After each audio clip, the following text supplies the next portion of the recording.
Oh, what a day! What a lovely day! Welcome to Flat Earth Debate.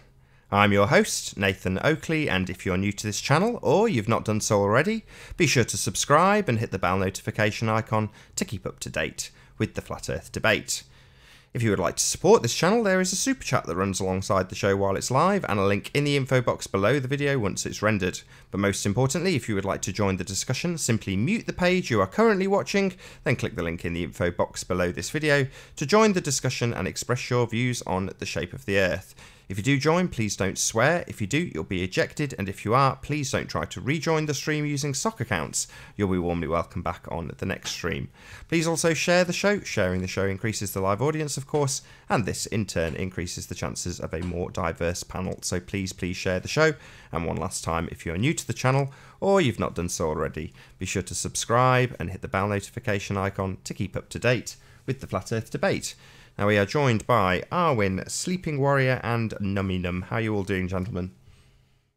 Hola. Hola. Hello. Good afternoon. What's that really ugly icon doing? I thought you said you were going to swap it for us. Well, I said I'd think about it. He did say think about it. You. No, I like it. It's cute. I like it now. I know the backstory to it. Yeah. There's not much backstory. It's just something I was fascinated with at the time that I created my YouTube account. Oh, well, thanks for thinking about it. It was really helpful, that was. Very handy. Does it hurt your feelings? Is it what, sorry? I said, does it hurt your feelings? No, I don't get hurt feelings. Okay, that's good. Only ballers get hurt feelings, and I eat Globers for my breakfast. Right, let's get the show on the road then. Yesterday we had a bit of a fallout with one particular guy over these gyroscopic machines to measure tilt all the attitudes of a plane, and since then one particular guy's gone away, had a look at it, and come back with some information. And I think what I'll do is I'll pass to Nummy Num, but before I pass to Nummy Num, I'll conclude with what their position was at the end of yesterday's show. Yesterday's show, the end of it was basically, they're adjusting for gravity, man. So the center of the Earth caused by gravitational pulls, and the pendulous veins was the ones that was doing it. Oh. So, Nummy Num, you want to present and show us what happened after yesterday? Sure, yeah, well, I'll just explain. I looked up the original patent. Sorry, I just woke up, so you're going to have to let me gain some altitude here as I go along. But yeah, I read the original patent for the pendulous veins, published in or originally submitted in 1941, and basically what it says is that the pendulous veins are specifically for compensating for precessions that are caused due to the centrifugal force during turns. And the in this explanation, it says that each gyroscope has to be specifically calibrated for each specific aircraft that it's put in based on its rate of speed and its angle of turn. So the pendulous veins are not like a generalized compensatory mechanism to adjust for the gravitational vector. They're specifically designed just to be like a turning compensation mechanism, and it's stated in no uncertain terms in this patent. So this is the document that was written by presumably the guy, or it was written probably with the help of an attorney, but written by the guy who invented the pendulous veins, and is a total explanation of their exactly like what motivated him to invent them, how they work, and yeah, their purpose. And so I can put a link in the Sleeping Warrior just did that. Oh, okay. Yeah. But let's just clarify that a little bit more. The pendulous vanes are there to compensate for basically possible frictions and instabilities due to the centrifugal, or the centrifuge. Basically, the mechanical deviations. It's not there. It doesn't have anything to do with the orientation, with any outside influence. It's a mechanical stabilizer. That is literally what it is. A mechanical stabilizer. All that thing that Rumpus came onto with. It's complete fiction. Arwin, I just want to welcome Mark and Brenda. How are you both doing? Good to have you both. Guten Abend. Hello, Mark and Brenda. Guten Abend. Thank you. Can't wait to hear some good news. Yeah, so I could here. I'm just. I just woke up, but I'm just trying to find. There's this one part where he basically towards the bottom of the summarizes. Okay, yeah, he says, my invention may be analyzed in the following manner. Owing to the tilt of the rotor axis, the angular momentum of the gyroscope has a small component in the direction of the fore and aft axis, the magnitude of which is proportional to the sine of the angle of tilt to the rotor axis in the vertical plane, meaning the fore and aft axis of the vehicle. Sorry, can you, whoever's breathing down their mic, can you just go on mute? Oh, sorry, that's me. When the craft is turning, the erection devices are acted upon by centrifugal forces, and therefore cause a torque to be applied to the gyroscope about its transverse axis. This torque processes the horizontal component of the angular momentum of the gyroscope in azimuth. At some particular rate of turn, the torque is of the proper value to orient the horizontal component at the same rate as the rate of the turn of the vehicle. So this is the important part, which is that he's saying at some particular rate of turn, the torque is of the proper value to orient the horizontal component at the same rate as the turn of the vehicle. So these devices have to be specifically calibrated for each aircraft.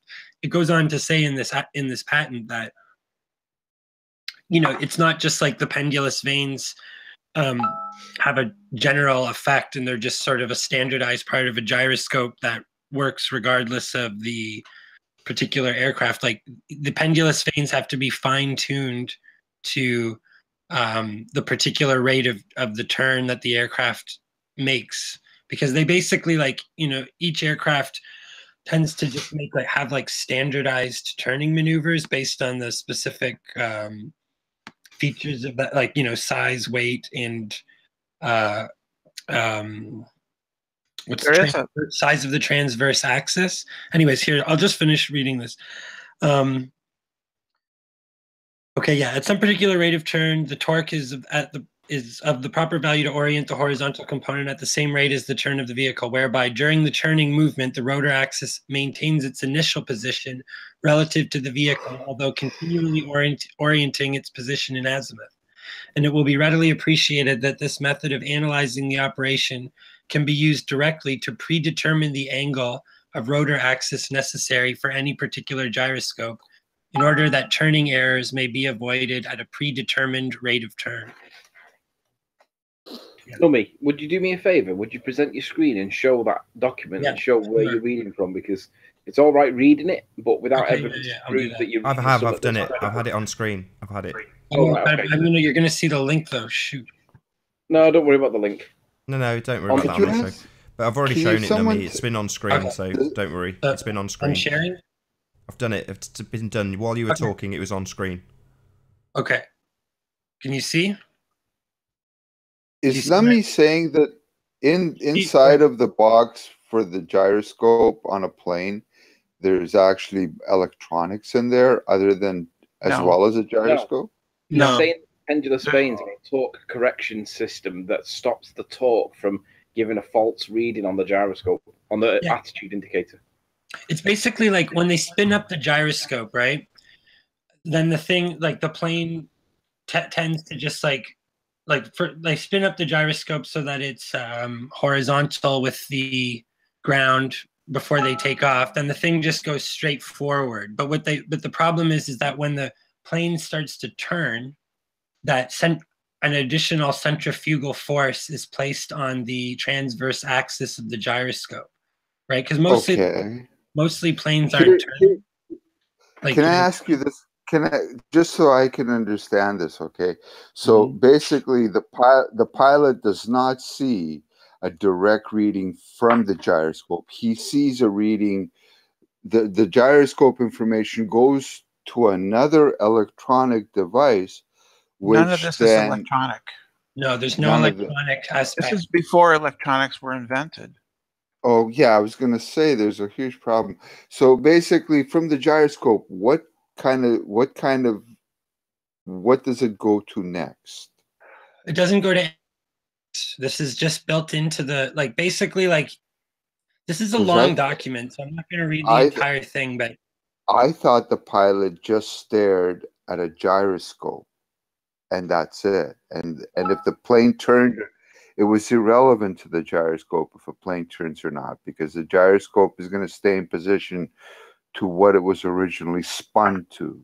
There's force, there's these torque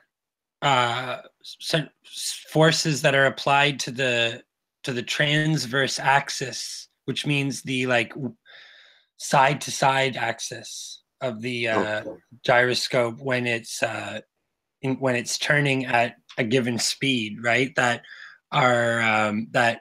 end up causing gyroscopic precession that is unwanted. So when he starts, how this, can you guys see my screen? Yeah. Are we looking at this? Didn't Nathan already tell you? No, yeah, you've not got your sharing, but I have had it up periodically while you've been talking. Okay. Okay. So here is the beginning of the document. All right. Just looking through this document. Yeah.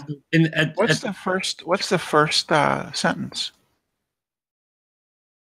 The invention relates to gyroscopes designed to indicate the true vertical or the true horizon, which are generally known in the art as gyro-verticals or gyroscopic artificial horizons. But down here he's describing what the motivation. Here, I'm just going to read this out. True vertical.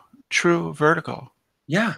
Yeah, that's the direction of gravity. Yeah, I know, but I'm saying that he describes the pendulous veins, before they invented pendulous veins. Gravity, it's right there in the first sentence. It talks about gravity. Obviously, there's a component of vertical direction. True vertical gravity, Brenda.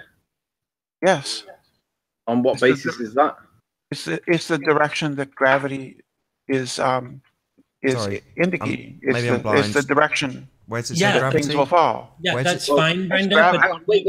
When we talk about true north, that's contrasting to magnetic north, which you guys claim is the actual pole. Why would it be any different in this application? There's no false gravity. True north doesn't sound like it's a reference to gravitational north. There was no mention of the word gravity. They were talking about the vertical axis. No, he does mention the word gravity. Where? Somewhere in here, but the gravitational control of the instruments. But that just means because they're using a pendulum, right? But that's not the point. The point of this document is that... No, it is not. Yeah, the point is the pendulous veins correct for gravity. Correcting for turns. It says this over and over through this document. It is not some sort of compensation mechanism for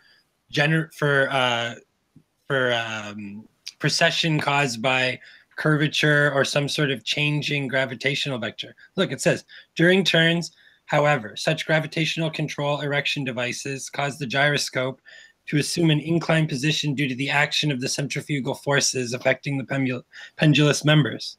This deviation of the gyroscope is at a maximum at 180 degrees of turn of an aircraft, which is found to ultimately result in forward tilt of the gyro-vertical spin axis, so that at the end of the turn, the nose of the aircraft would be tilted down if the instrument were used as an automatic pilot or stabilizer, or if the aircraft human pilot followed the indications on the face of the instrument.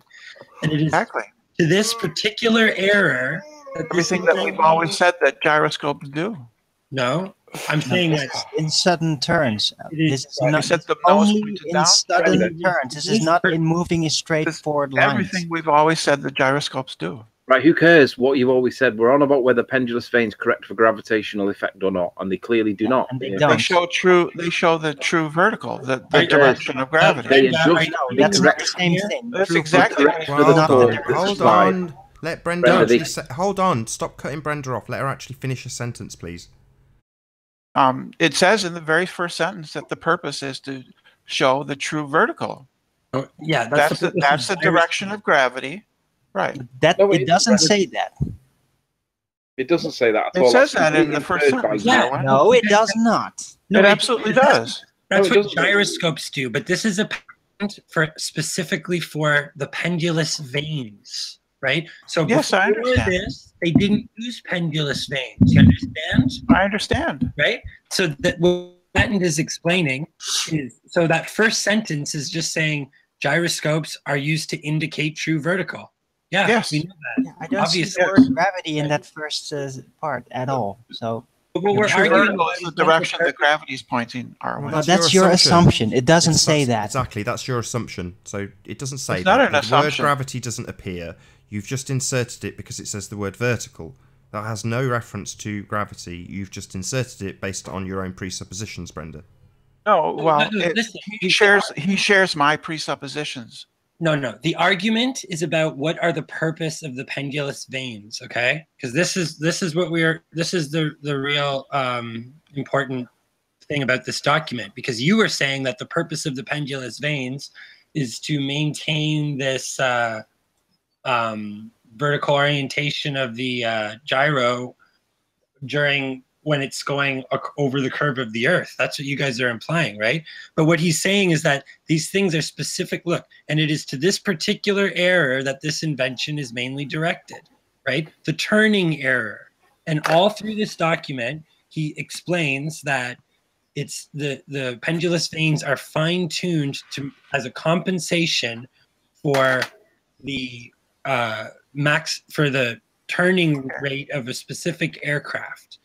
So I understand. I yeah. understand. So- That's the main app. The If they main. go through a corner at an extreme speed, Yes. not for regular, straightforward travel. Yeah. So Very I understand. specific. I Also, understand. what he's That's saying the is main before- purpose. That's the before- No, main that purpose. is the only purpose. No, he doesn't say only. He says main.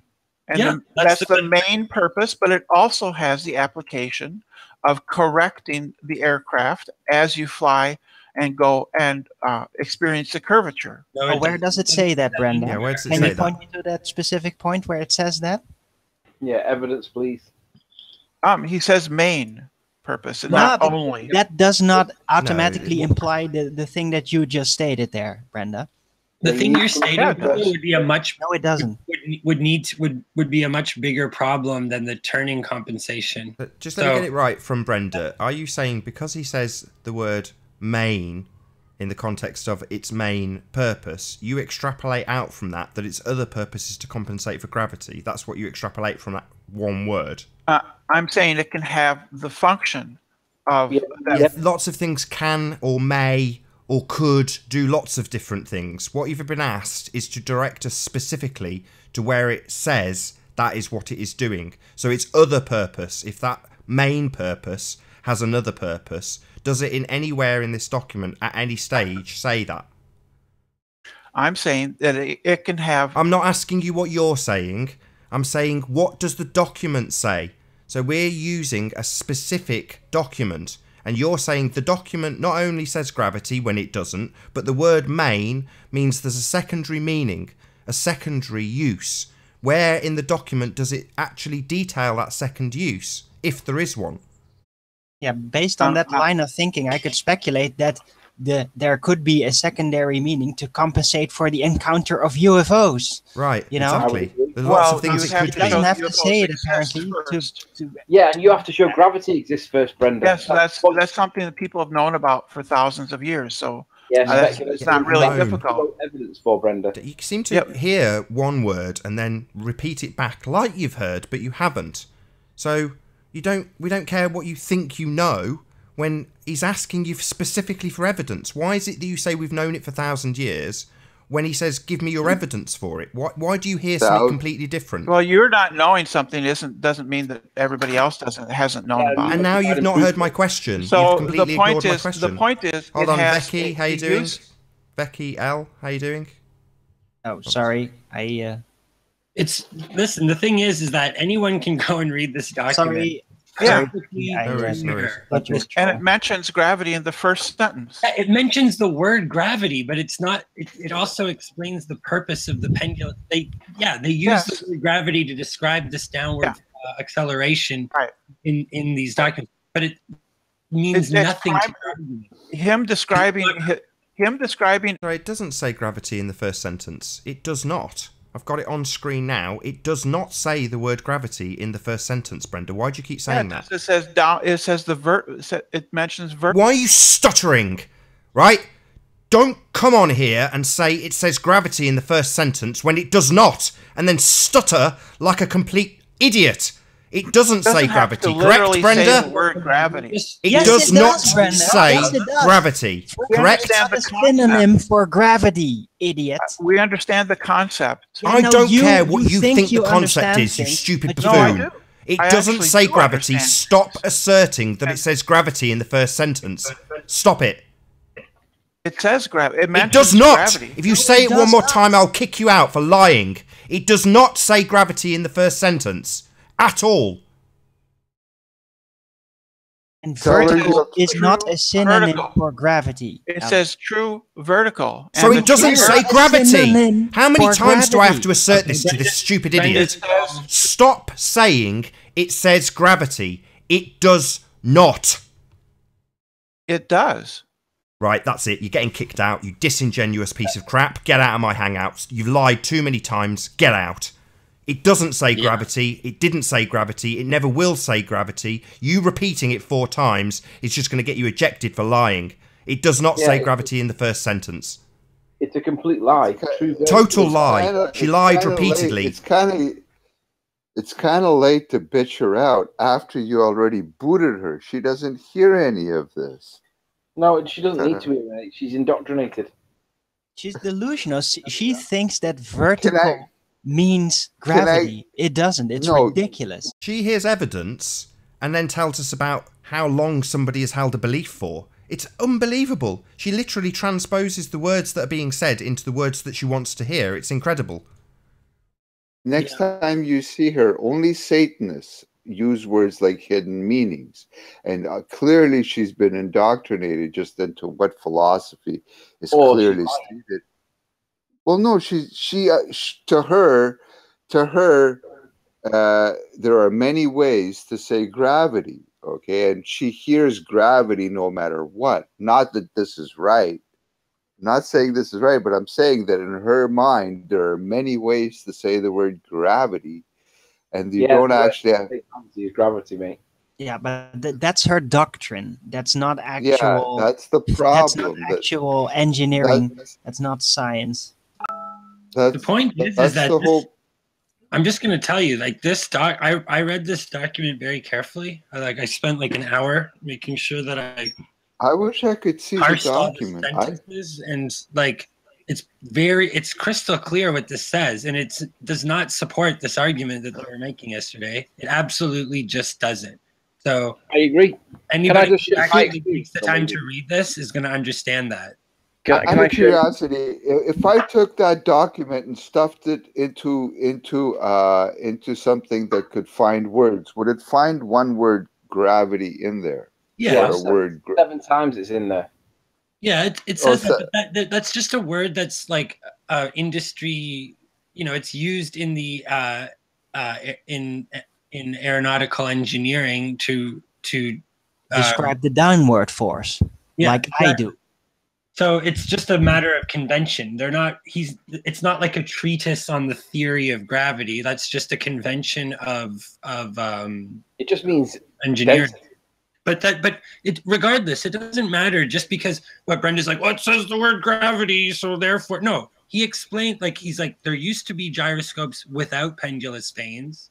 What they found is that they had problems with maintaining keeping up with that the thing would they process. would destabilize their angle if there were sudden abrupt turns in aircraft. Just synchronized turns. We're applying a centrifugal force that was causing precession, right? Yes, so he's exactly. like, so we it's need to only make with abrupt turns. It's not when you travel in a straight line. Yeah. Not due to the gravitational, not to moving over the ball. It's only in abrupt turns. Very specifically noted. Yeah, because basically they had a specific problem that they were addressing with the pendulous veins. It's crystal clear in the document. They're like, we had this problem. Passenger jet would not require this stuff, would it? This is all stuff for like fighter jets that you guys are all discussing. No. Correct? No, and even regular old-fashioned aircraft that could do loop-the-loops, they would also suffer that effect. Well, a passenger jet can't do a loop-the-loop. No, but like the double-decker, the old-fashioned propeller aircraft, they could make pretty abrupt turns. It was dangerous for those aircraft. They wouldn't do it supersonically, but it still would have that type of effect, destabilizing. Okay. Numi, can I just tell you the results of the conversation that I had with a flat earther that I don't necessarily trust him, but I actually give him some time.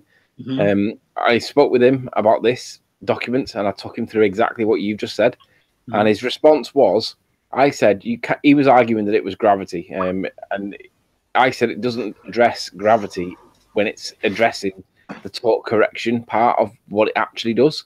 Yeah, and this is what I actually said, quote, "You cannot argue it's gravity if it is in fact a torque correction device." And then he said in response, "I don't care if it mentions gravity, it still corrects for it." And my response to that comment was, that right there is the delusion. It does not do what you want it to do. You are deluded with scientism, deceived by the Rumpus et al. So basically, they really, really, really, really want it to be a gravity correction device, but it specifically states that it's a torque correction device, and it doesn't do anything to do with gravity. So ultimately, he rejected what was under his nose, and he really, really, really wanted it to be, so he dismissed it, and he still claims it corrects for it, even though it doesn't address it. So I agree with you. It does not do the gravitational correction that it's claimed it does. It corrects for a torque that is applied when high-speed momentum is applied to the gimbal itself. Yeah. Well, the reason that they're saying gravity is because they're using a pendulous means pendulum, right? So it's basically kind of like a plumb bob. Like they have a thing that's freely hanging in space. So like, you know, anything freely hanging in space, it's going to maintain a downward direction. You know what I mean? Like if I hang a plumb bob off of a 2x4 and then I start tilting the 2x4, the plumb bob's still going to always be wanting to point down, right? It's like that. But they're just using gravity by my definition, just the downward constant of gravity, not gravitational pull, not all that science fiction nonsense, just the original engineering concept. Right. And that's also one of the reasons why I don't want to abandon the word gravity, because it was actually used. It is real. It is used in engineering. Yeah. Well, that's a separate argument, right? I'm just saying that in engineering, it's a convention to refer to this downward direction phenomenon as gravity. But there's a separate argument to be had about the word gravity, and I don't agree with what you're saying. But that's okay. It doesn't matter. We can call it gravity. I mean, that's what they call it in this document. So that's what we're going to have to work with. But the thing that they're saying is that the device makes use of gravity to compensate for the torque. It's not that they use some device to compensate for gravity. It's making use of this downward force in order to compensate for these Mr. Electric Stupidity cause precession on the gyroscope. But hold on 1 second, Numi. Can I just say hello to you? By the way, can I ask a question? Hello, Mr. My question would be, hold on, guys. When we get a new guest, I just need to say hello. Sorry. Hello, hi. Miss Electric. How you doing? To be honest, the time it took for him to get a response to that person, we'd have all been sniped if I'd have let them stay in. Too bad, he has a nice picture. If we get a new guest, you just try to pay attention to the icons at the bottom, guys. And if we do get someone, I just need to say a very quick hello if it's somebody we don't know for certain is a troll. It's worth being risked. It's worth being sniped and just starting another one. It's 5 minutes work, but I'd rather have new guests. So don't be too quick on the trigger. Or more importantly, just let me say hello to them if you see someone come in. Yeah. Can I bring in a little point? My question was, how does this gravity attenuator that you guys are describing, how does it tell the difference between Earth's gravity? You know how at nighttime we have the moon's gravitational forces working on the planet as well. How do we tell the difference between the Earth's gravity and the moon's gravity, according to this little gizmo of yours?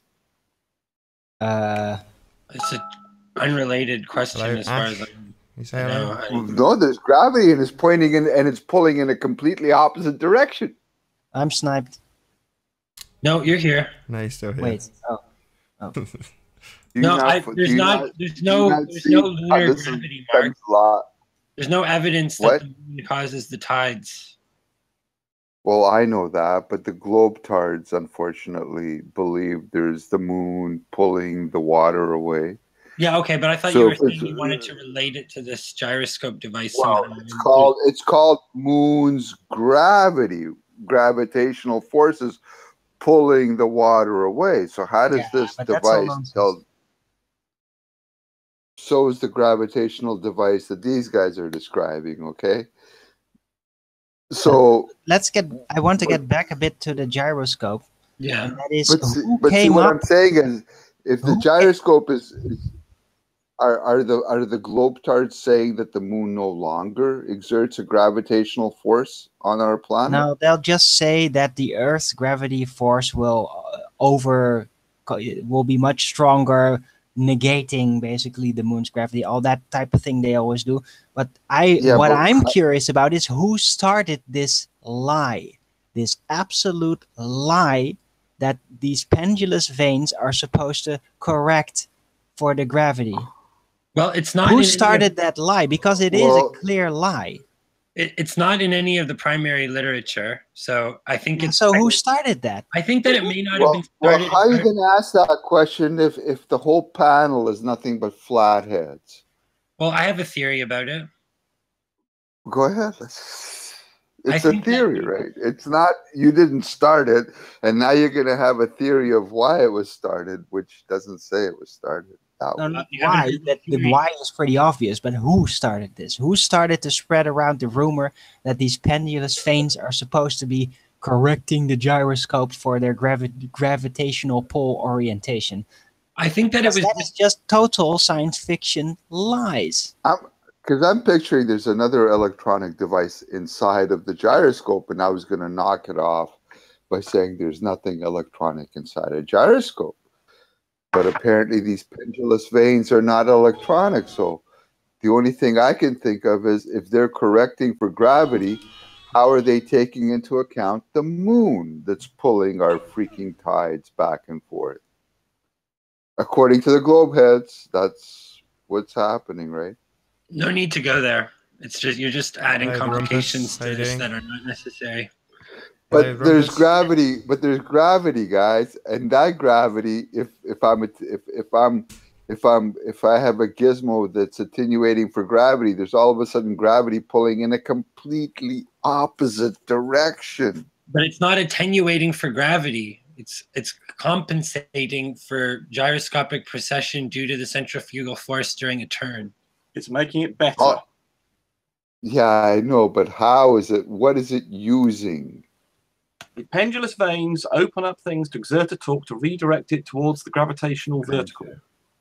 I'm going to have to look at these pendulous veins. That isn't what it says. It's a well-known, established fact, well-known to all people who design these things. Any technical drawing shows them. No, it's not. Because we just read the manual. We just showed the manual. It does and not. it will say exactly what I say. It accounts for the vertical axis. Yes, which is gravity. And how do we get a vertical? It's aligned with the gravitational force. That's how we decide whether something's vertical or not. You see where it points to, and that's that's where gravity. That's that's gravity. Yeah, that's gravity. No, no, that's gravity. Downward. That's what we call gravity. It's what we call down. Yeah, don't have to call it gravity. You can call it Fred if you want, but how you label that effect doesn't alter how it gets terminalized, put into terminology in this manual, and it's quite clear what the pendulous veins are used for. They're not correcting for gravity. They're correcting for a torque that is applied on one of the axes during extreme turns. So that specifically is what the pendulous vanes do. They don't correct for gravity. That's not what they do. Hello, Seth. How are you doing? Can you hear us? That's exactly what they do. Can you share my No, that's not what they do, Rumpus. That's exactly what they do. No, that's not. You got it They wrong. only work in sudden turns. When you fly straight forward in a straight line, they do nothing. They have no effect whatsoever because the gyroscope will just keep on spinning exactly as it does. It will not turn. That is a lie.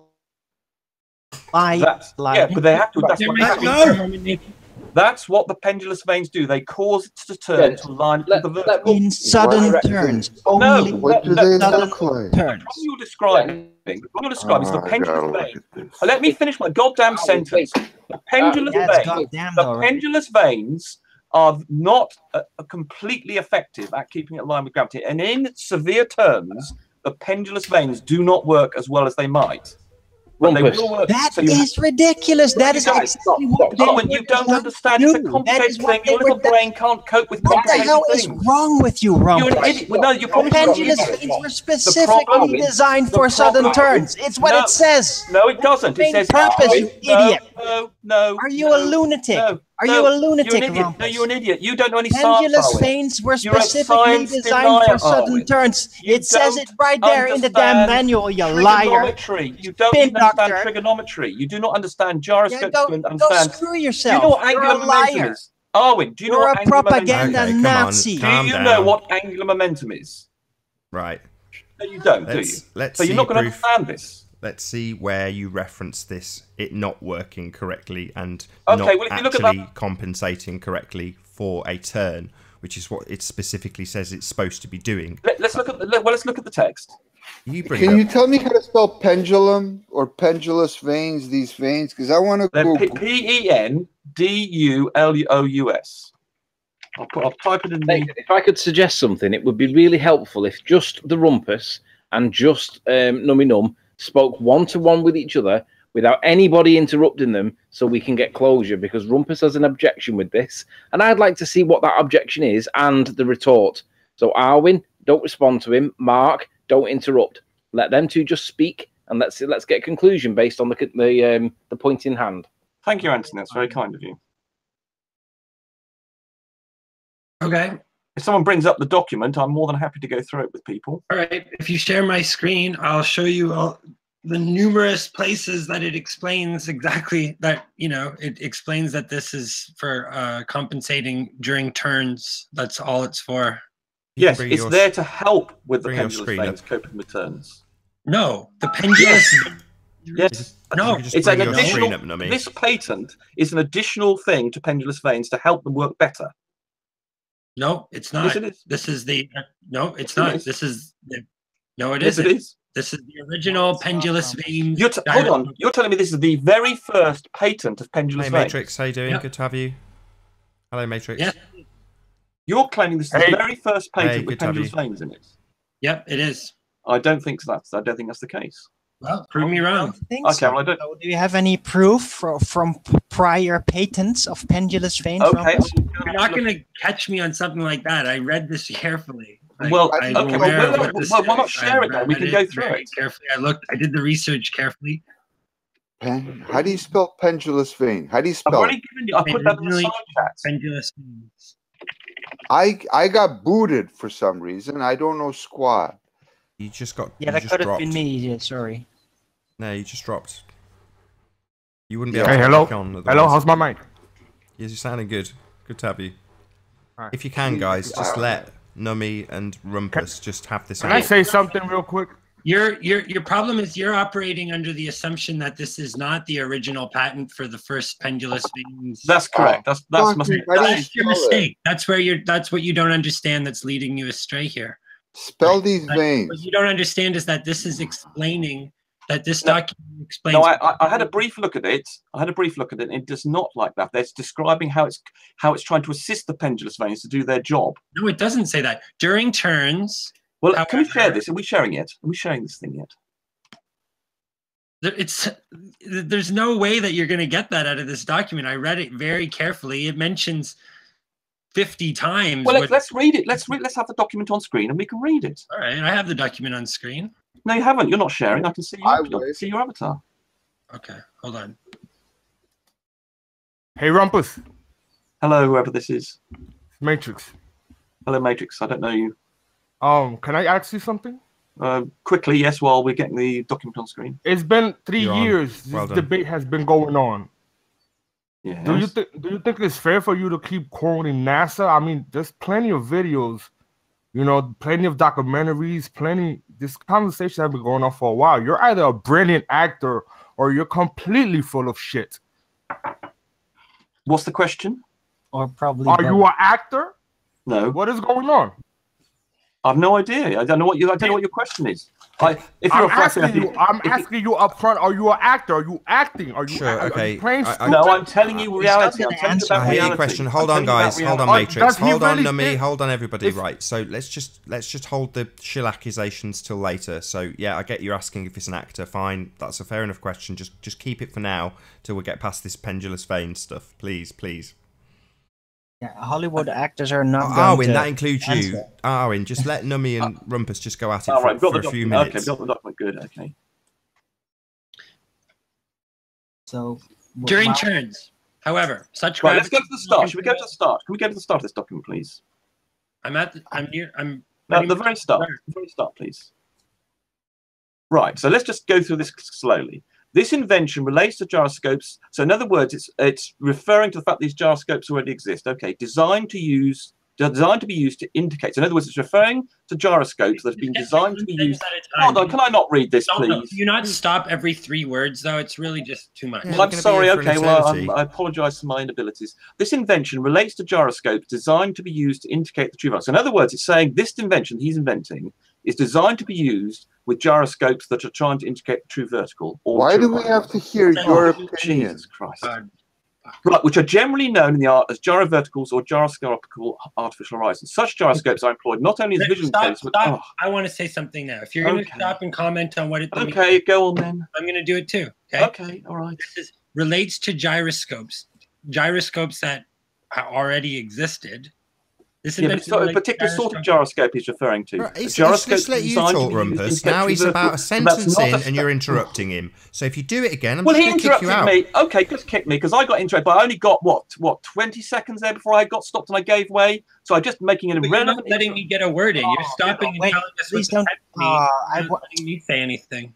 I wanted to ask him if he could provide proof for a patent before this version because he never really got to it. He was just obfuscating. This is a little bit sad. Yeah, you claim that this wasn't the original patent I've kicked out. He can't keep his mouth shut while you're talking. You got one sentence and then he started talking over you. Yeah, that's what the Rumpus does. Man, is he ever good at it? You are very good at talking over people and being obnoxious, I have to say. You deserve some kind of special recognition for your abilities in obfuscation and obnoxiousness. Yeah. And to get back to Matrix, all you got to do is go to any global hangout and you'll get the exact same attitude from every single person. Yeah, but there's nobody. There's no. Rumpus is one of a kind, though. You have to admit. Yeah, man, this guy is exclusive. I mean, you catch him red-handed, and all he says is yeah, and he just continues like nobody prove a point. He's a master at obfuscation, but do you realize that some of them are getting paid? Asking the Rumpus if he is an actor is listen. I'm not saying it's like asking a Hollywood actor on set during a movie shoot in the movie if he's an I'm not actor. saying of course, he's not going to answer this. What I'm saying is, I think he's heavily trolling. I know by now. He's already looked at the videos. He's already looked at all of them. You cannot tell me he hasn't. Well, maybe he is not trolling. Maybe he really is. I don't think so. I don't convinced that he needs to do this. Maybe he really is religiously convinced he needs to do this. I mean, to not understand the deceit. Hello. I think he does understand, and I think he thinks a necessity. Maybe he's just afraid of. You can't. I don't think he understands it. I think he understands it very well. No, I think he understands it very well. He's a very good actor. In his opinion, In his opinion, he thinks we're lying. We're clearly lying and making stuff up. Well, then he's redefining the meaning of the word lie, because he's constantly lying and he doesn't admit it. Look at scientism. Scientism What does he says, find ridiculous about it? What is it? Is it the actual fact of that the Earth is flat? Is that what is so big to him, or is it the lie? We don't know, but can Numinum has still got. Hold on, Mark. Hold on a second. So Numinum, you've still got this highlighted bit that for some reason Rumpus didn't want you to go to. Why did you have it highlighted? Well, yeah, I just highlighted the parts that I thought were I just highlighted them for my own convenience when discussing this. But okay, but we're just talking, he's wanting to start at the very beginning. Okay, the invention relates to gyroscopes designed to be used to indicate the true vertical or the true horizon, which are generally known in the art as gyro-verticals or gyroscopic artificial horizon. So all he's saying here is this invention relates to gyroscopes. Yep. We know that. Yeah, we can agree on that. Such gyroscopes are employed not only as visual indicators, but also as baselines from which to control the lateral and longitudinal stability of aircraft. Nothing weird about that. As at present constructed, see, this is where he's saying, as at present constructed, what he's referring to here is that they don't have pendulous vanes already, right? That he's introducing a novel concept into the design. Right, and this is where Rumpus doesn't agree. Rumpus thinks they were already using pendulous vanes, which I challenge him to find evidence that that's the case, because I'm positive that this is the original patent for a gyroscope making use of pendulous vanes. So right there, that's your problem, Rumpus. You're wrong about that. When was this dated, or when was it patented? 1940. The patent was submitted in 1941. Here. And filed April 16th, 1941. What's October 22nd, 1946? Is that the actual patent date? That's the date where it was where once it had been processed through the patent office. Yeah, and it goes from patent pending to having an actual patent. Right, so it becomes in their library of patents or whatever, right, where they publish it themselves. But it was originally filed 1941. This is the original document. This is the original, the original patent for this invention. Okay, so when he says as at present constructed, he's saying before they have the pendulous vanes, right? Such instruments are usually mounted in substantially neutral equilibrium, although some are slightly pendulous. Gravitational control of such instruments is usually indirectly affected through pendulous members which control a suitable source of power to apply torque on the gyroscope at right angles to the tilt that the gyroscope is directly erected to a vertical position. So what they're talking about there is just the mechanism that's used to keep the gyroscope turning. Like when they say erected, like what that means is just the thing that's causing it to keep spinning, because they spin it up on the ground and then they have to continuously apply power, right? So if they use a pneumatic system, like basically like on the little cylinder that is maintaining rigidity in space, there's like little, like not holes, I don't know how to put it, but like hemisphere shaped grooves so that the air can blow in there, kind of like, yeah, he describes it kind of like as like a water wheel, right? So when they're talking about when they use the term erected, that's what they're talking about. They're talking about how keeping the thing spinning, keeping the thing having rigidity. So yeah, for purposes of this application, such gyroscopes are referred to as automatic erecting gyro-verticals. Right. So automatic erecting just means that there's a continuous power supply being fed to the gyro-vertical. Okay. So then I highlighted this because he's getting to the reason for this invention. During turns, however, such gravitational control erection devices cause the gyroscope to assume an inclined position due to the action of the centrifugal forces affecting the pendulous members. This deviation of the gyroscope is at a maximum of 180 degrees of turn of an aircraft. which is found to ultimately result in forward tilt of the gyro-vertical spin axis, so that at the end of the turn, the nose of the aircraft would be tilted down if the instrument were used as an automatic pilot or stabilizer, or if the aircraft human pilot followed the indications on the face of the instrument.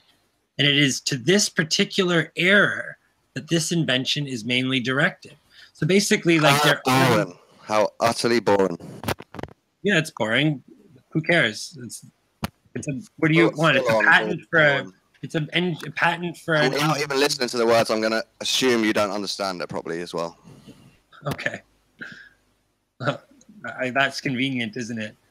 It is the main. I think it's interesting, Don. So if you don't like it, why don't you go join another hangout that's not as boring? I'm being paid to tell you all you're silly. Say that the original gyroscope. Okay, let me keep going here. It is the main object of the invention to compensate for this error in a simple manner.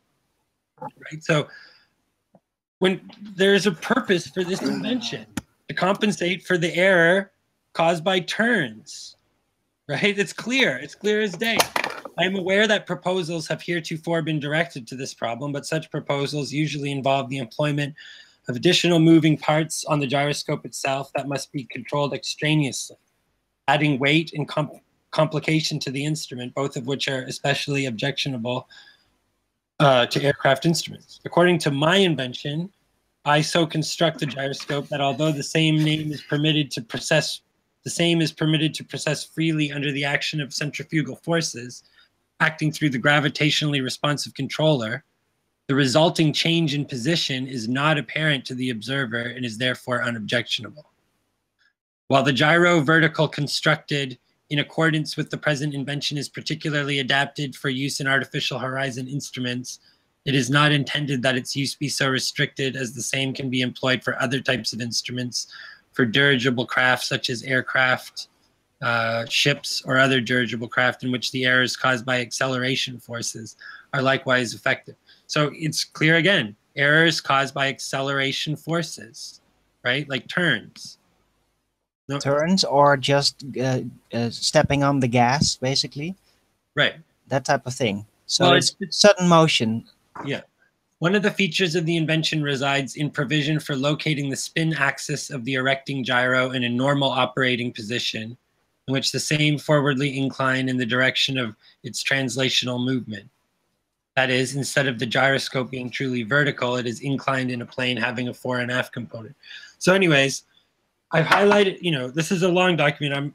I don't think it's necessary to read every single last word of it, but I do encourage anyone in the audience who's sincerely, I think that understanding gyroscopes is like key in flat Earth. Like this is one, in essence, every time a plane flies, they're testing the shape of the Earth. Yep.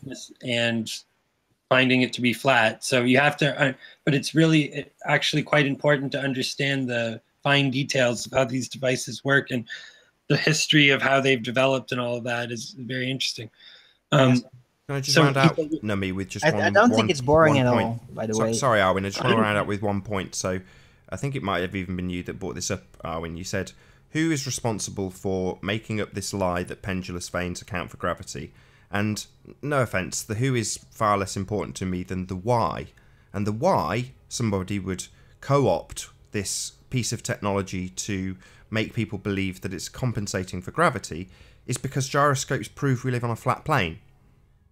Yeah.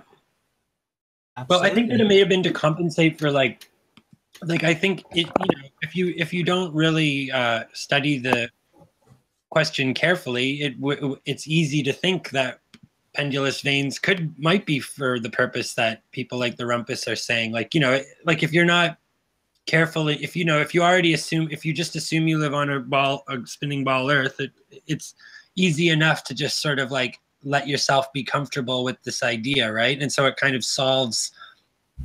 just prevents cognitive dissonance from occurring. So I think that maybe people, because it's not really like obvious what these things would do to the average person who's not involved in aircraft design, like it may have just, just to be generous to the opposition, it may have just sort of evolved as a just an error of judgment that became popular, right? Like just like a lot of people think like most people consider talk about gravity as a force. They have no idea that contemporary physicists are treating gravity as the curvature of space-time, right? That's just above their pay grade. So they're like, yeah, gravity's a force. So even though Newton didn't describe gravity as a force either. So it's like gravity has actually never really explicitly been defined as a force in any physics theory, but yet people just people just treat it as such. So it's like originally they used it as a law. They didn't even treat it as a force because they couldn't prove it's force. But the concept works, so technically it is a law. Right. Yeah. So I'm just saying though that it's kind of like misunderstandings and misconceptions that make their way into sort of popular awareness. Although I think most average people aren't aware of pendulous veins, right? Well, they will now if they watch this hangout. Yeah. Yeah. Well, I'm very glad that this misunderstanding or obfuscation or downright lie, whatever you want to call it, is now out of the way. And by the way, the document is, it's big. It's big document. But as you were reading and I was looking through it, it's surprisingly clarifying. It's very clarifying. It is not very complicated at all. And I find it very typical that Rumpus would start to read it and then mid-sentence certainly start to insert other things as to what that was supposed to mean, while everything about it is perfectly clarified within the document. Actually, I'm going to take this opportunity to do a quick link, as we've got exactly an hour left on this live stream, so I hope you're all enjoying the debate thus far. If you're new to the channel, be sure to subscribe and hit the bell notification icon to keep up to date with the Flat Earth debate. If you would like to support this channel, there is a super chat that runs alongside the show while it's live, and a link in the info box below the video once it's rendered. Most importantly though, if you'd like to join the discussion, simply mute the page you are currently watching, then click the link in the info box to join the discussion and express your views on the shape of the Earth. If you do join, please don't swear. If you do, you'll be ejected, and if you are, please don't try to rejoin the stream using sock accounts. You'll be warmly welcome back on the next stream. Massive thanks to all who've shared the show already. If you've not done so already, please do share the show, as it does increase the live audience, of course, but this in turn increases the chances of a more diverse panel. That is if they don't get kicked immediately for not getting a chance to get a word in edgeways, but keep trying if you have been trying up until now. As I say, there is about an hour left on this live broadcast. Hello again. Can I just say that the original pendulum stated right at the end that it should be used on a flat stationary Earth. So I'd be curious, what's at the end of this thing? If I can be heard. The end of what? The document? Yeah. Well, this document is a patent, so it's kind of a... Oh, it's a patent. Yeah, but... Well, so was the original... Oh, okay, because... Basically, at the end, though, what it is it's a list of the... Yeah, that would be useless. It's a list... Okay. No, because the owner's manual for the original gyroscope sold to airplane companies stated right at the end, meant to be used on a flat stationary plane. Yeah, well, I think what's interesting about this and what really lends support to our side of the argument in terms of that the pendulous veins were not intended to compensate for something like changing of the gravitational vector due to the curve, is that it says that you'd need to create a different arrangement of the pendulous veins for each aircraft depending on their airspeed and angle of turn, right? So it's like the thing has to be fine-tuned for a specific aircraft's turns, right? So a gyroscope that they've been using up to this point was useless because... Well, it wasn't useless. It's just that they had to use other procedures to compensate for the precession that occurred during normal turns or whatever, what they call procedure turns, which is like how they lose airspeed before they come in for a landing. I don't, you know, I've watched a lot of airplane shows and none of them have ever said, we've made a turn and we have to compensate in the turn because our gyroscope messes up in turns. It's perfectly good in a straight line, but once you start turning, the puppy is useless, and we have this other gizmo beside the gyroscope that helps us on the turn. I've never seen another gizmo beside the gyroscope, so now they're obviously including it into the gyroscope. But well, the pendulous vanes were pretty much industrially applied since 41, obviously. So yeah, we wouldn't have. That's like before, television no era. way. Things don't just go from being patented to being in production. But all the gyroscope was before was just a gyroscope spinning. So what else did they add to the gyroscope? Okay, but you asked what it said at the end, right? So there's it's not an owner's having described my invention, what I claim and desire to secure by letters patent. So he's saying the basically the functionality that he's claiming in his patent, because he says my invention is not limited to the particular type of erection device shown here in figures 1 and 2. So what he's saying there is that in principle, the pendulous vanes could be applied to other types of gyroscopes besides the one that you see in this picture. Are you guys seeing my screen? Yes. Okay.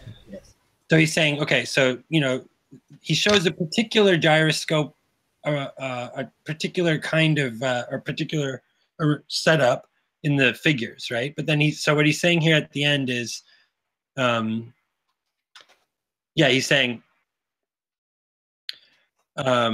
my invention is not limited to the particular type of erection device shown herein in figures 1 and 2. So he's saying, in principle, this invention could be applied to other models, right? To the type in which the rate of precession during turns due to the erection device is substantially constant. If, however, an erection device is employed having a variable rate of erection during turns, such as a rate which varies with the relative angle between the gyro and its pendulous factor, an inclination may still be chosen to give proper results. Although, in this case, the inclination may vary with a different function of the aircraft's motion, i.e. the airspeed of the aircraft. So what he's saying here is that the pendulous vanes have to be differently calibrated for each device, right? So I'm saying that if it was just a standard thing for compensating for changing gravitational vector during curvature, it wouldn't have to be tuned to the specific function of each aircraft's motion, like airspeed, right? Okay, and then he says, having described my invention, I lay claim and desire to secure by letters patent is, and then, the indirect. So I'll just read the highlighted bits just for brevity. Okay, the erection device being so constructed and arranged that the rate of precession of the gyroscope caused thereby due to a procedure turn is sufficient to cause said inclination to be apparently maintained to the observer in the craft regardless of the resulting change in heading.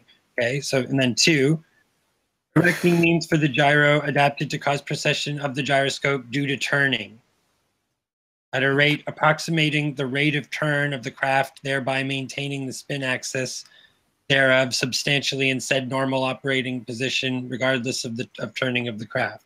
So what he says at the end is he just goes through a number of details of the device, and which all refer to that this thing is all about compensating for turns. Power actuated erection device so constructed and arranged that the spin axis of the gyro is initially forwardly inclined at a predetermined angle to the vertical, and its normal rate of erection is such as to process the gyro through an angle twice the said angle of inclination during a procedure turn of 180 degrees of the aircraft.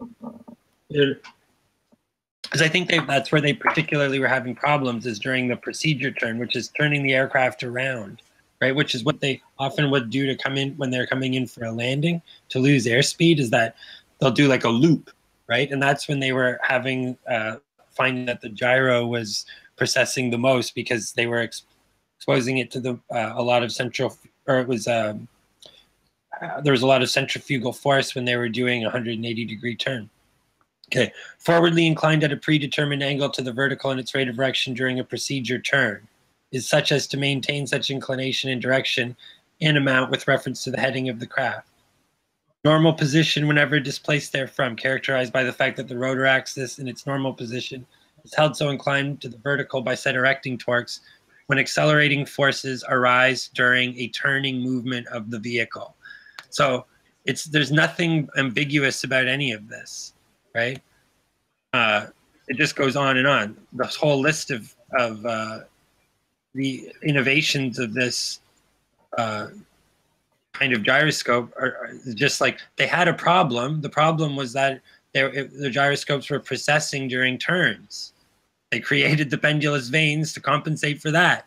That's what this document says in essence, and anyone can read it for themselves and discover that I'm not lying about that. That's the truth. And nowhere does it, not in any part of this document does it say anything about compensating for a changing gravitational vector or curvature of the Earth. Nowhere. Right. And prior to that, they had gyroscopes that did not have pendulous vanes, and they worked perfectly fine, apart from when they used to process in hard turns, right?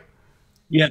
Yeah. So therefore, there was no compensation for gravity in the predecessor design, or the processing, whatever the word is. The design that came before didn't have this compensation, even if it was for gravity, which it is not. Yeah, exactly. They would have been complaining about that, right?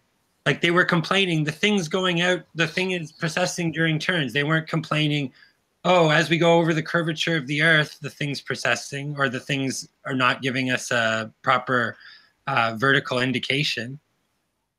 And if it was, that would be an immediate problem if we lived on a sphere. Like literally the moment they taked off, they caged the gyro.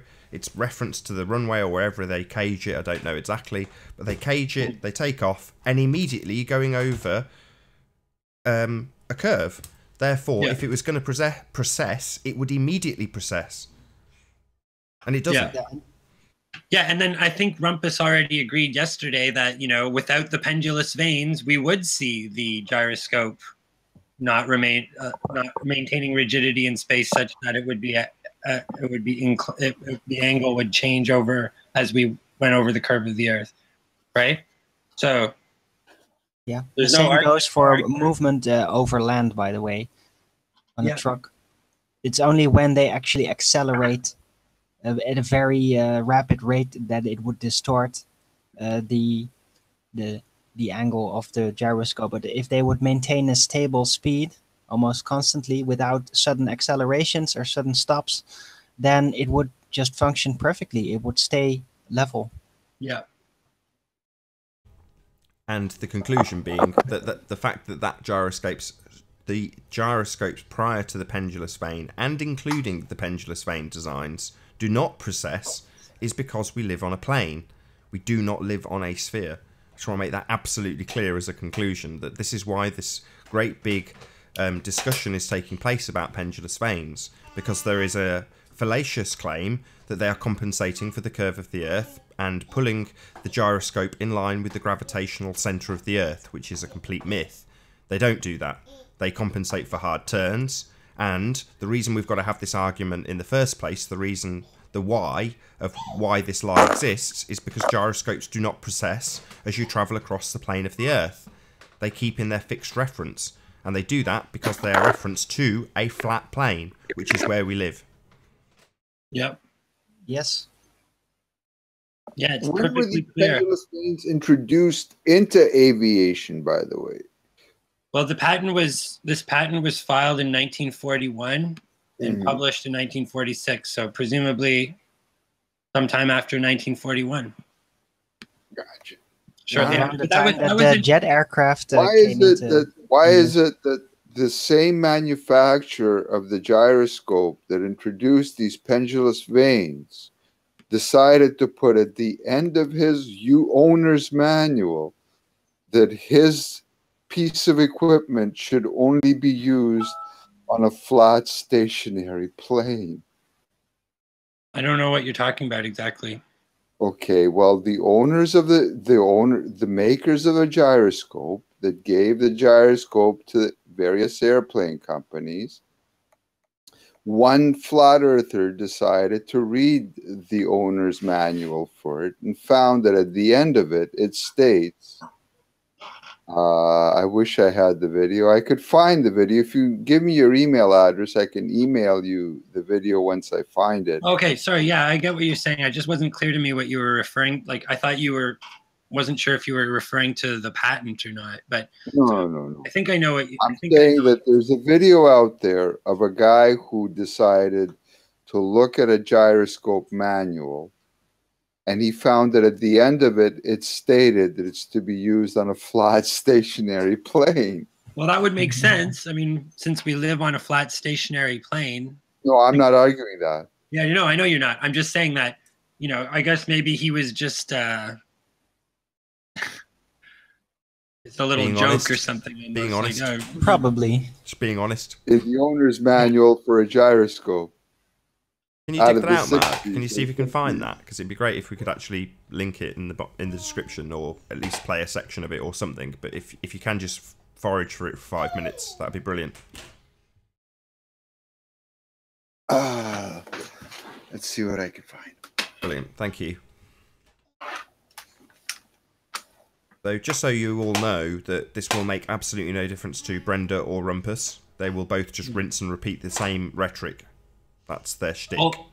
Sure, although I do think that Rumpus is going to have to concede that this is the original patent for a pendulous vane gyroscope, because he claimed that it isn't, right?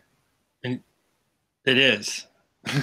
Like, I made sure that that was the case before I said that. So he's saying, oh no, they already had pendulous vanes. This is for doing something else. Like, so he's getting it wrong, right?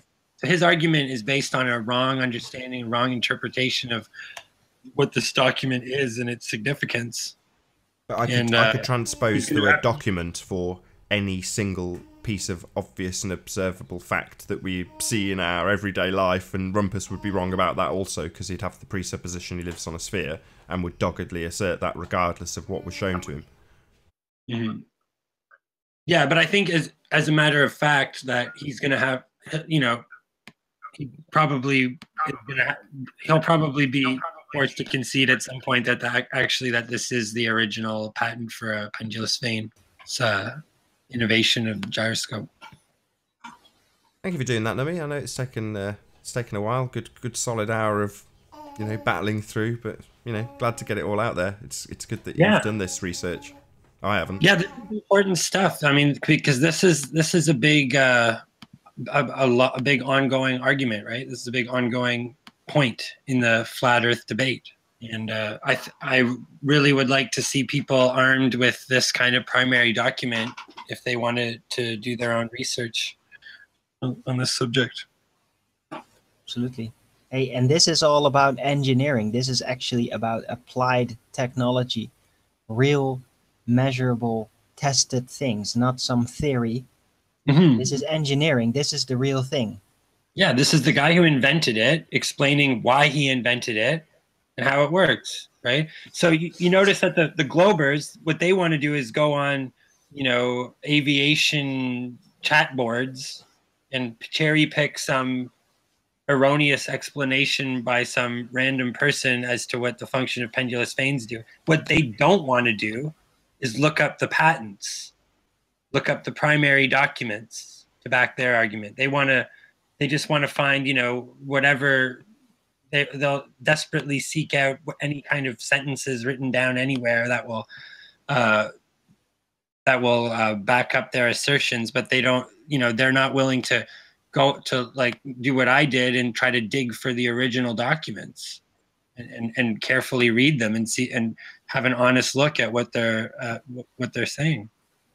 Okay, I'm reading, by the way, in chat that Paul Voigt claims that there's a 9038 Sperry gyro horizon that uses pendulous vanes, but that's very interesting.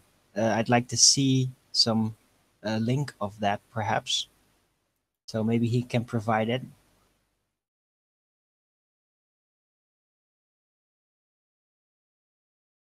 Paul Voigt. We shall see.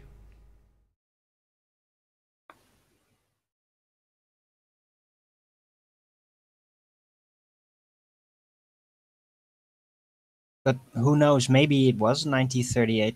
It's still, yeah. If that is so, if it existed even earlier, then I'd like to see the technical manual of that. See the patent description of that, and I'll bet you it's gonna say pretty much the same thing. Well, this is also Sperry, so I don't know. Seems like it's an original.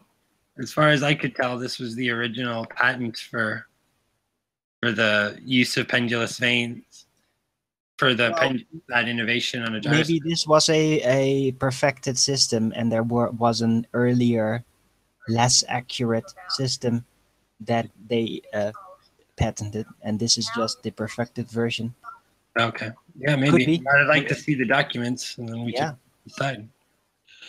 But in any case, regardless, it clearly explains the purpose of the pendulous vanes, which is to, it says it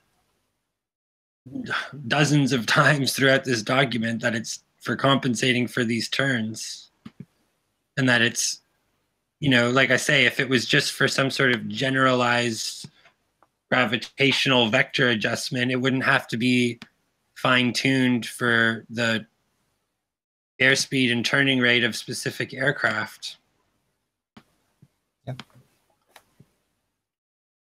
It won't. Oh, by the way, guys, happy 420. Didi. Yeah, if you can maybe assert it again to me, like in the same way I summarized it, because maybe people who are watching won't understand the significance of why we're debating about pendulous vanes on gyroscopes, because if it was just left out there hanging, it's like, yeah, we've debunked that gravity isn't the thing that it's correcting for, but why is that important?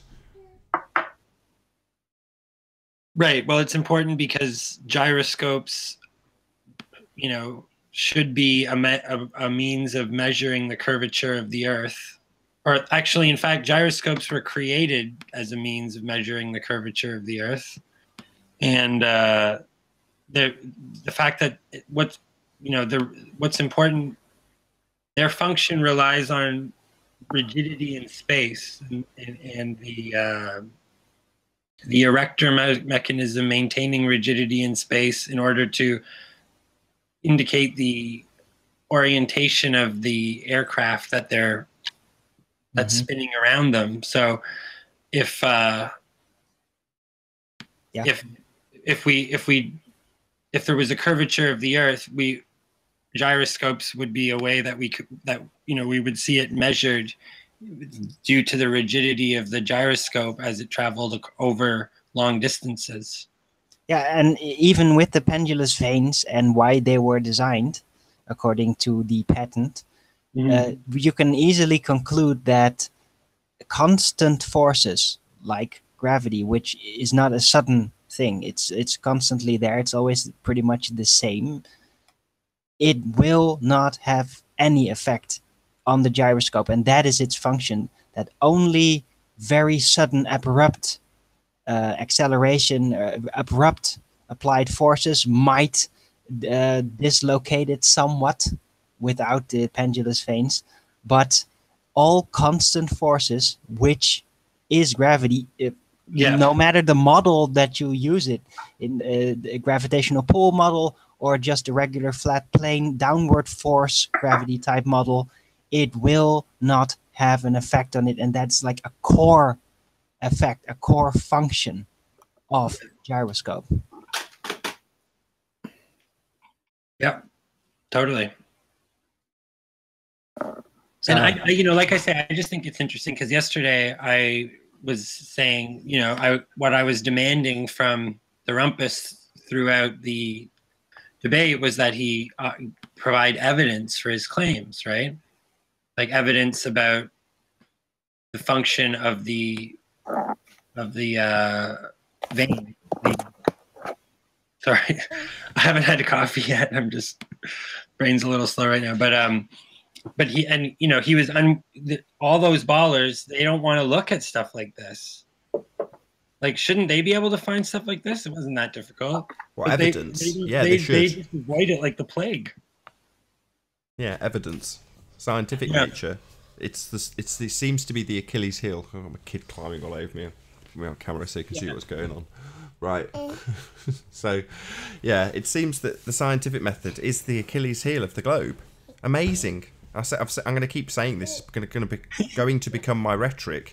But having had 2,000 years and every single person in science, according to various different people, the whole body of science being behind this theory, we've got absolutely no scientific evidence of the globe. None. Zero. Nada. It doesn't exist. Yeah.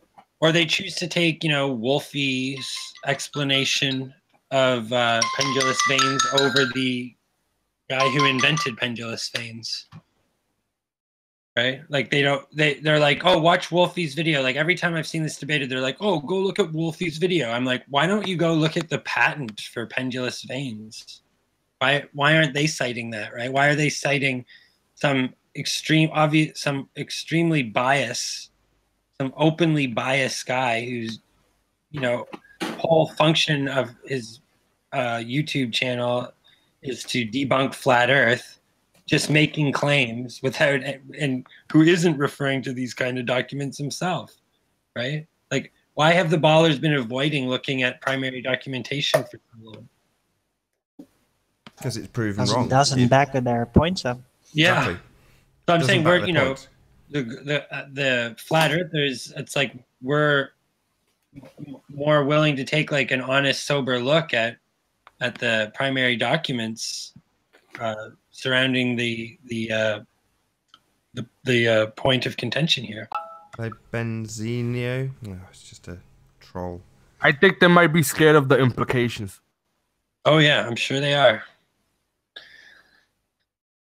Yeah, I think so too. I think it is out of fear that they're driving. I think they realize what that the Earth is flat. I think they just cannot take the implications. Yeah.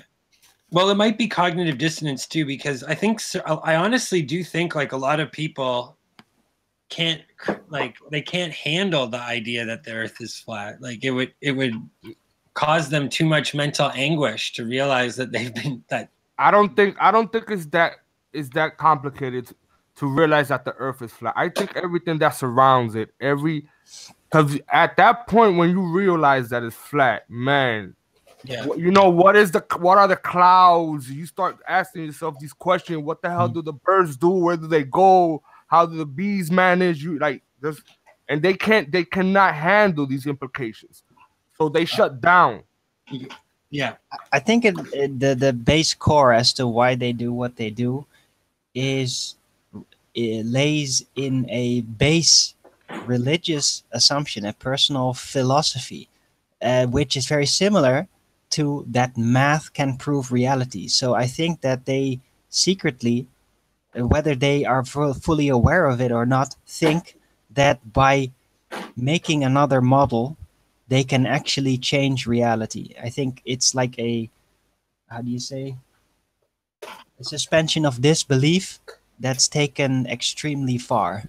Yeah. And it's like they don't make any logical sense, because in one instance they tell us, no, you're just a YouTuber, you can't and then they give us YouTube as evidence, and then they give us Google as evidence, and then they say Google doesn't work, and they water facts. I mean, it started to seem like it's a game to them or something. It's like they're perfectly aware that the Earth is flat. They just want to drag it along. As far as I'm pretty sure when everything comes out public, they're gonna be the first one to be like, yeah, we knew it all along the entire time. Not too sure about that. I think that they'll just disappear and be reincarnated with new personalities, right? Like, because they're gonna ride the wave. They're gonna ride the wave. They're comfortable riding the wave. Yeah, but they're also, for the most part, these ballers are hidden by anonymity. So if they were ever had to admit they were wrong, like they could just vanish and not have to be accountable to all of the disinformation that they've been spreading about it. Well, they'd have to accept what we've accepted, which is that we've been lied to on a fundamental level, and it's very difficult for people to accept that they have been lied to. And we've been lied to about everything. Everything. Yeah, everything. I agree. You know, This is what they can't handle. Matrix. The medical industry, the science, everything. Everything has to be reevaluated. You said it's not too difficult to realize the Earth is flat. And I would agree. It's obvious.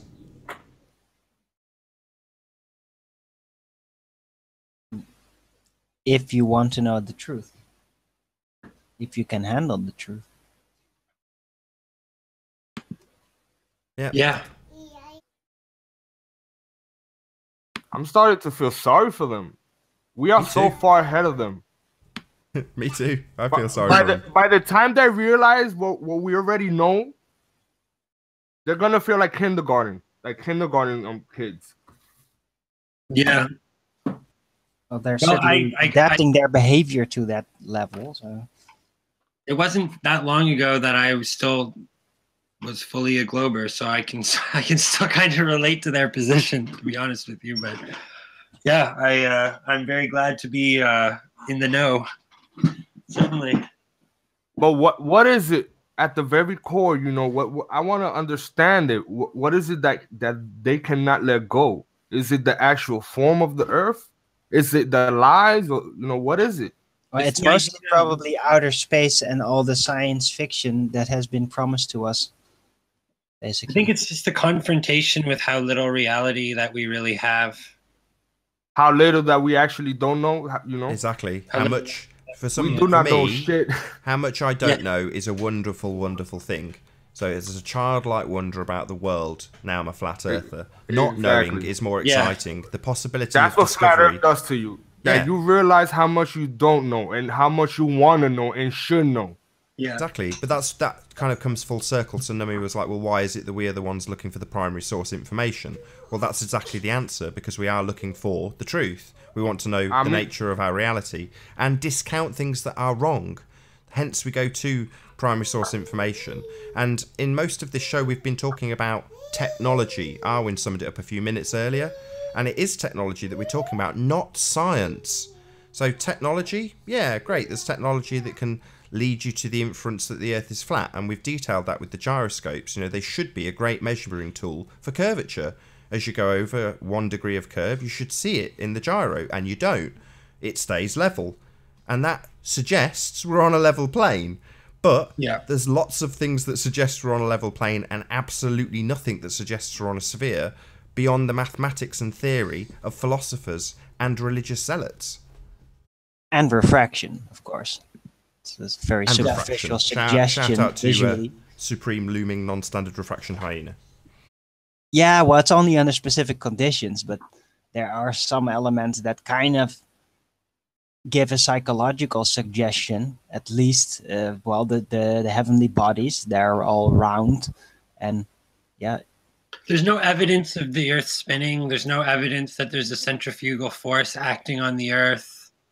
There's none of these, all of these effects, none of them are apparent. They're all hidden in some sort of tiny, they're all they have these mathematical explanations as to why every observable consequence of things like the Earth rotating and the centrifugal forces acting on it are just hidden or are eliminated, right?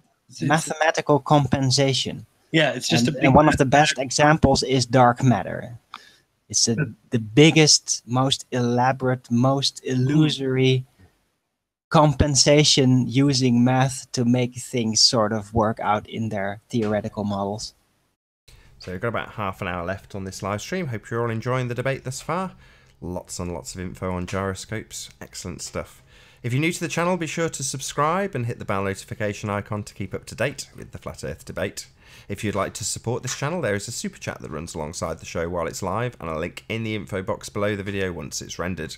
Most importantly though, if you'd like to join the discussion, simply mute the page you are currently watching, then click the link in the info box below this video to join the panel and express your views on the shape of the Earth. If you do join, please don't swear.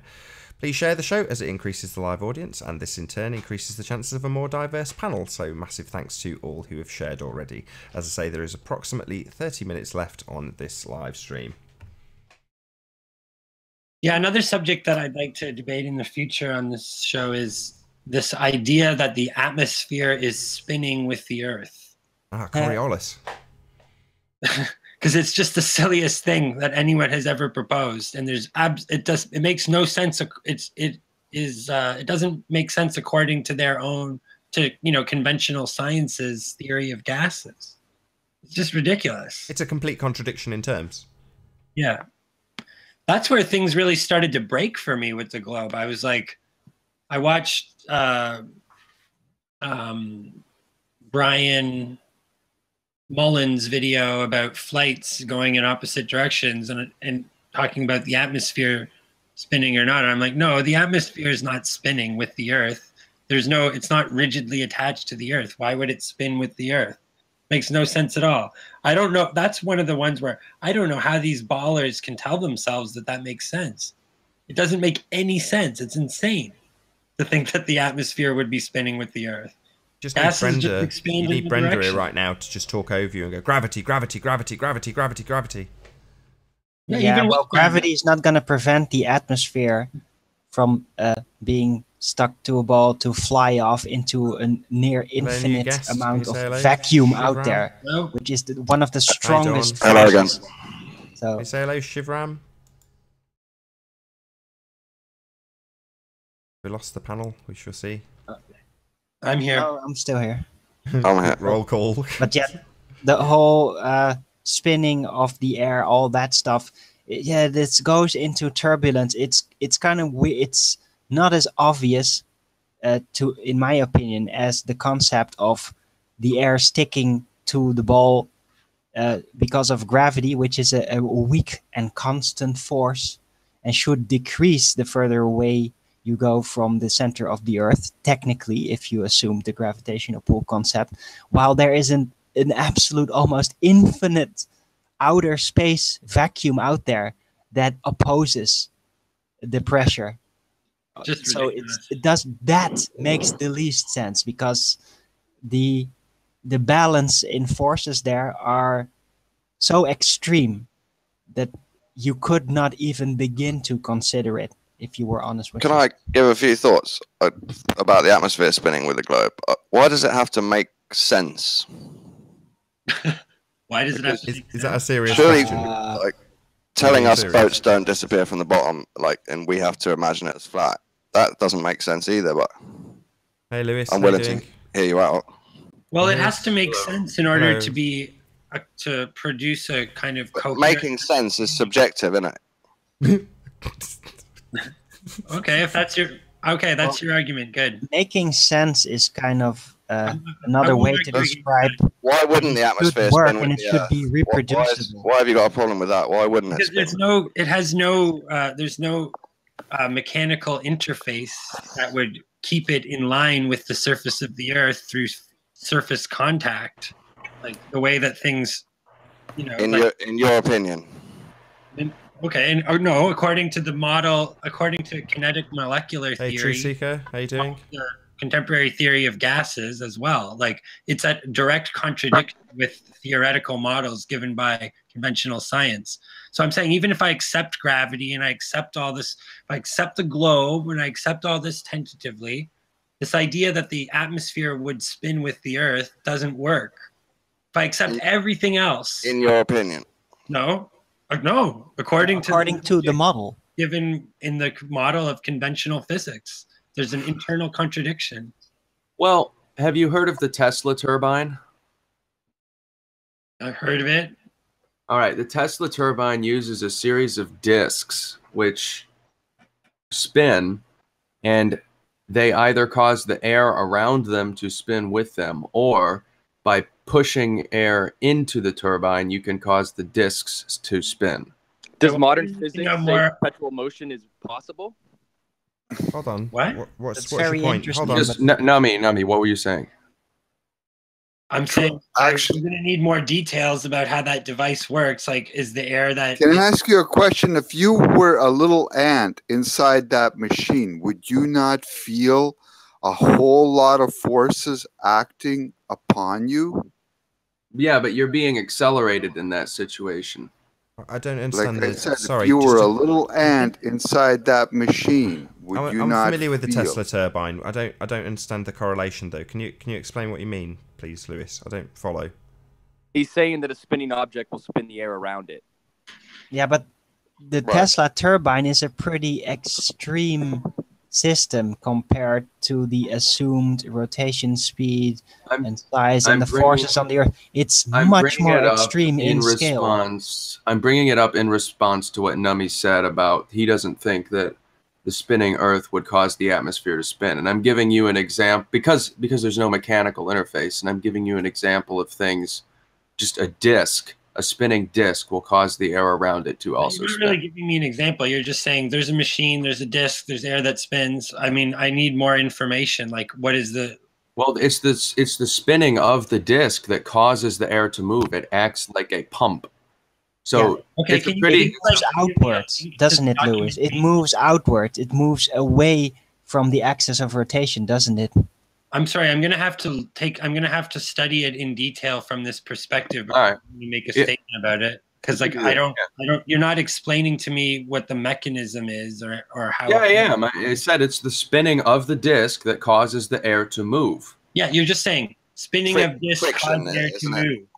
Like I need more information than that to counter argue or to assess the claim. Like I don't. Well, go get it. It is technology. It does work like that, I think. But even then, like all it proves is that it spins the air, not with it. It's not a ball setup. It's a disc for starters. It's a disc system, and it actually pushes the air away from the centrifugal axis.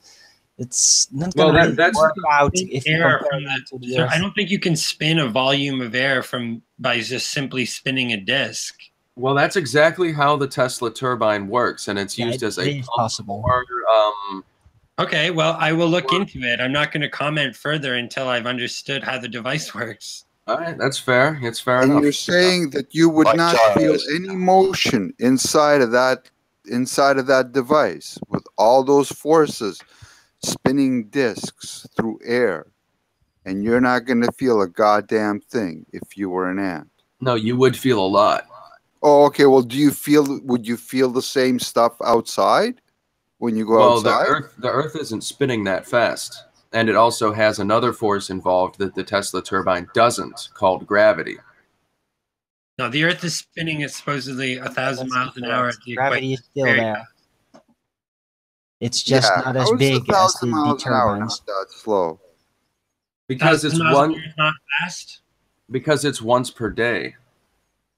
Yeah, but it's still 1,000 miles an hour. It still means a total displacement of approximately 24,000 miles per day for someone standing on the equator. Versus the further the rotation is from the axis, the greater the force exerted. Yesterday we talked about the difference. How could you measure the centripetal forces on the Earth? And I said you could take centrifugal forces, not centrifugal. All right, excuse me. And I said you could take a weight set and weigh it at the equator, and then weigh it at the poles, and there would be a very small difference. And that's where you could see how those forces balance out. That's interesting, but there are other circumstances, like the atmosphere. The atmosphere, atmospheric pressure, all of that. Put the weight set in a vacuum chamber. No, it's... Hold on, that sounds slightly scientific. So we did this with you yesterday, Luke. Do you not remember at the end of yesterday's show when we went through this? It was humiliating. You tried to formulate it into a hypothesis and failed. Do you not remember? Yeah. I didn't try and formulate anything into a hypothesis. Well, now you're talking about putting things in vacuum chambers. So would that be to make it scientific? So what's the point in putting it in a vacuum chamber? Are you performing an experiment by any chance? Putting it in a vacuum chamber isolates variables of atmosphere. Oh, so we are doing an experiment. Wonderful, wonderful. So what's the observed phenomena? Oh, God. You would be observing a difference in weight, Nathan. It's interesting how you jump in. Sorry, the observed phenomena is difference in weight. So I go out and observe this phenomena of difference in weight where? Where do I observe this phenomena? You could. Observe it. All right. I'll wait for other people to not talk. Can I say that if you do go up to the North Pole and weigh something, it will weigh far more the moment you leave the North Pole. Really? Why? Did you? It's not gonna weigh. It's not gonna weigh a lot more, and that's the whole. That's a the whole noticeable point. amount. I'm sorry, a noticeable. We're going to have it laid out for us. We've got an experiment we can do. Let's hear No, it. it wouldn't. It Observed wouldn't be a phenomena noticeable. So far, we've got the observed phenomena as weight difference. Nice phenomena. I don't really understand what this observed phenomena is. So can you explain it a bit clearer? What's the observed phenomena again? You take some weights, you weigh them at the equator in a vacuum. No, sorry, you're onto hypothesis. Right, no. So we need the observed phenomena first. What are we observing? What is the observed phenomena? We're talking about the natural world. So what is the observed phenomena? I can help him out with the observed phenomena. Don't help him, he's alright, he can hang himself. You take some weights, you weigh them at the equator, you take note of what they weigh. I'll say it again, because Lou is retarded. Try to open your ears and listen to the words coming out of my mouth, Lou. The words are observed phenomena. So can you describe to me what the observed phenomena is? So you take some physical weights to the equator and you... When you take physical weights, that's not observing a phenomena. That's you interjecting. That's not natural. That's you doing something. Oh, that's not natural? Oh, okay, correct. Cool. That's correct. So, do you understand thanks, the words? I mean, you can always prove us wrong. Maybe Lou needs to go away and Google those two words. Observed phenomena. Go and Google those two words so that you can understand just how stupid you're seeming right now, Lou. Hey, Nathan, I will be your punching bag all day long. Excellent. It's so funny that you think Louis looks stupid. I'm saying, Nathan, he could pay someone. He could pay someone in Fiverr like $20 so they could do that very same thing he's talking about. I don't care about what yeah, but you wouldn't have the same weight, so there's still lots of factors playing in. But what I'm curious about, maybe there really is this effect. Maybe there, for some reason, and you guys, you Globers, would love to call that the spin of the Earth or all that stuff. Maybe there is something that does indeed cause a weight difference at the equator and the North Pole. But what I'm curious at then, does it do the same thing southwards? There's no evidence that even happens. Right? Can I just help out? Just believe it. They just believe that things weigh differently. Yeah. Hey, but it is a proposition. It's something that I think that we should probably test. It shouldn't be that hard to go on a tour around the world and take these weights with you and a scale and just test it out. Yeah, but the point is that these guys just have taken someone's word for it. They haven't even looked at for evidence that this test has even happened. They just assume it does because their model. Yep, their model says it, so therefore it's the case. But no, that's not true. No evidence. But we should definitely look into it. If it's not true. A lot of people were making on YouTube now. Diamonds in the north and selling them in the south.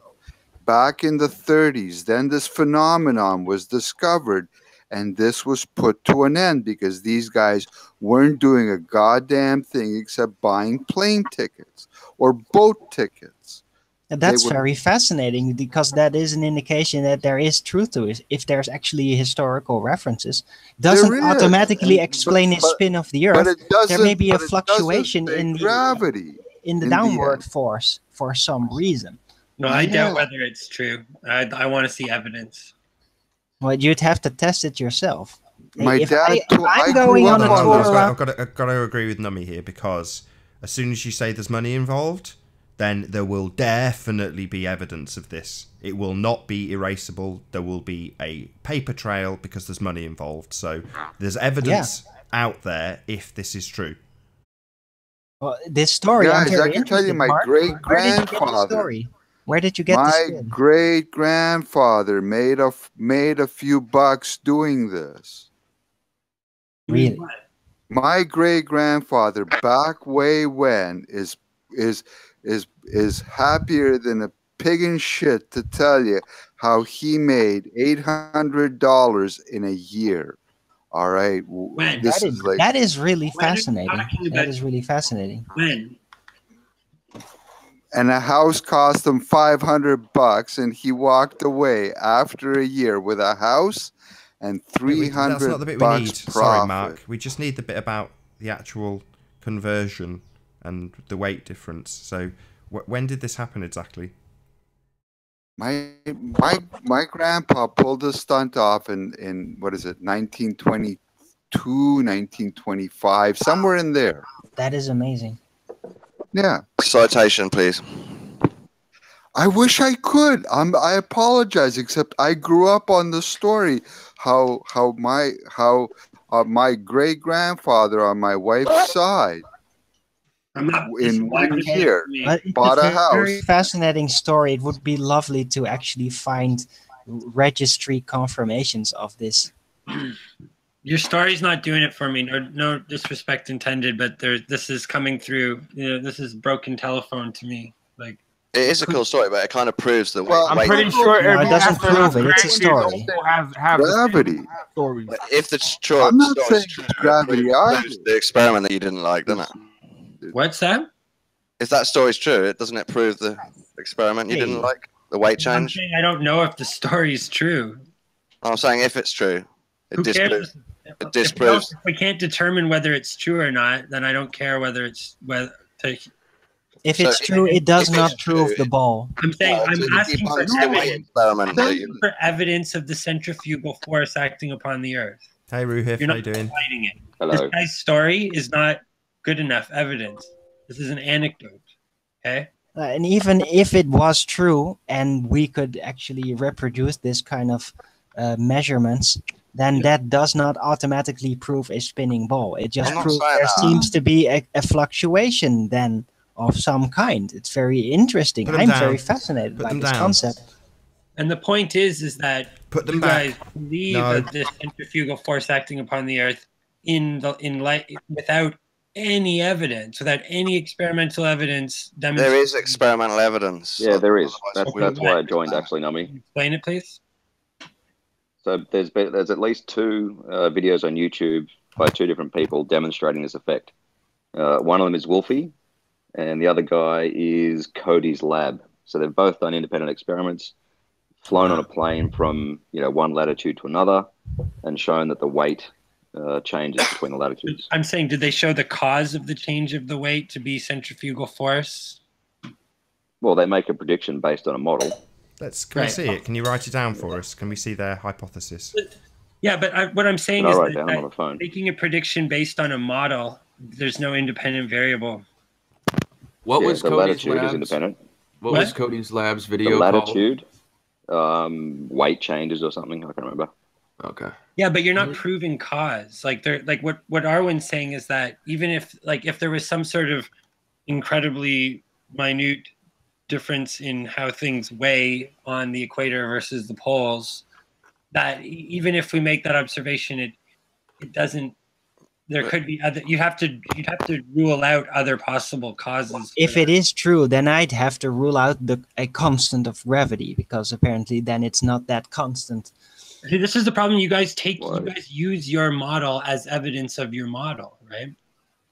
You're like, well, in our model, that's what science is. You make a hypothesis, and then you try as best you can to falsify it.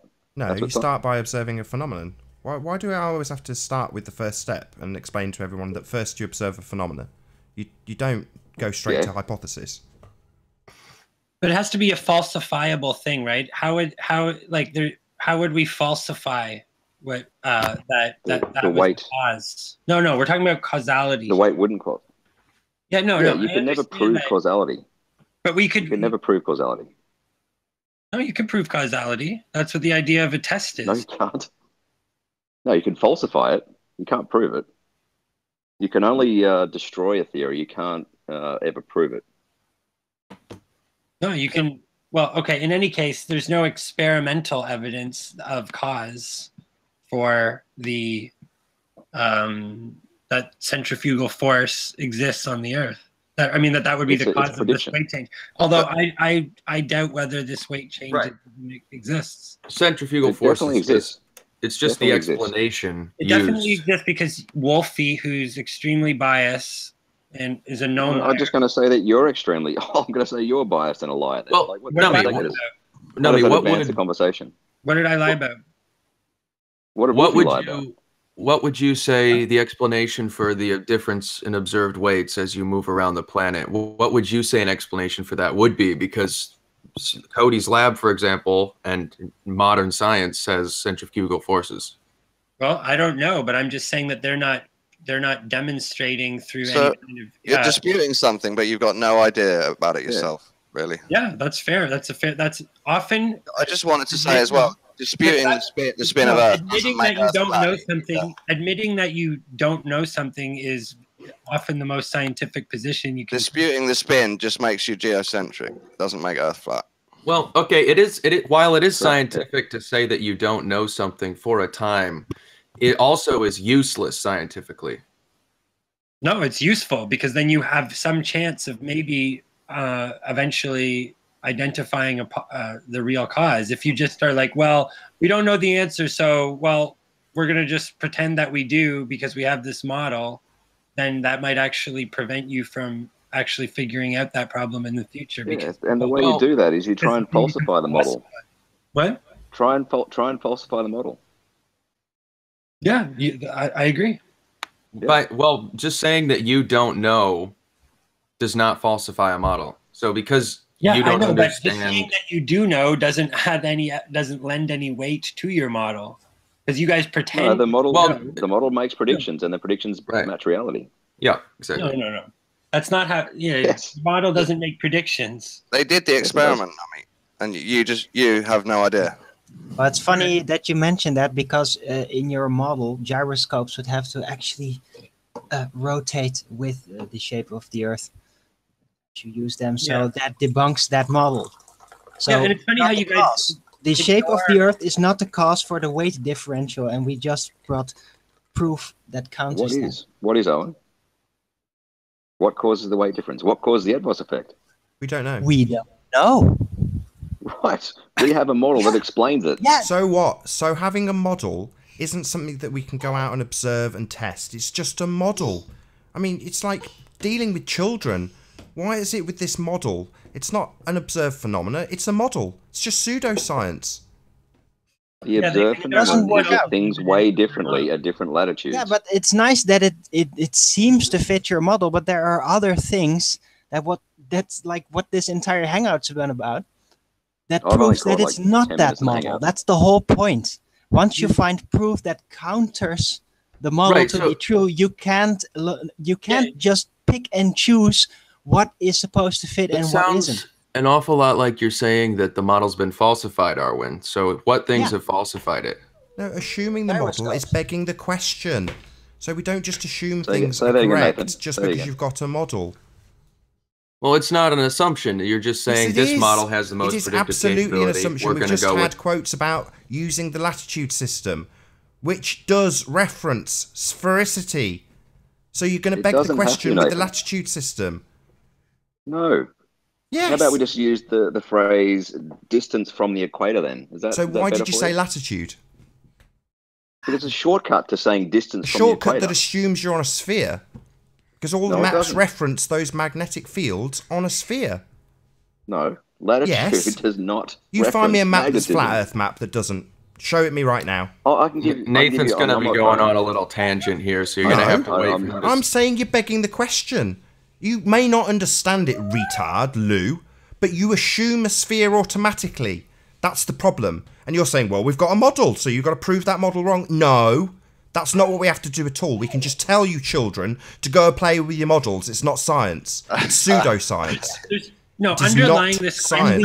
We did prove no explanation for what's causing the downward acceleration in your model or in any model, right? Yeah, we don't know. Sorry, in our model we don't have.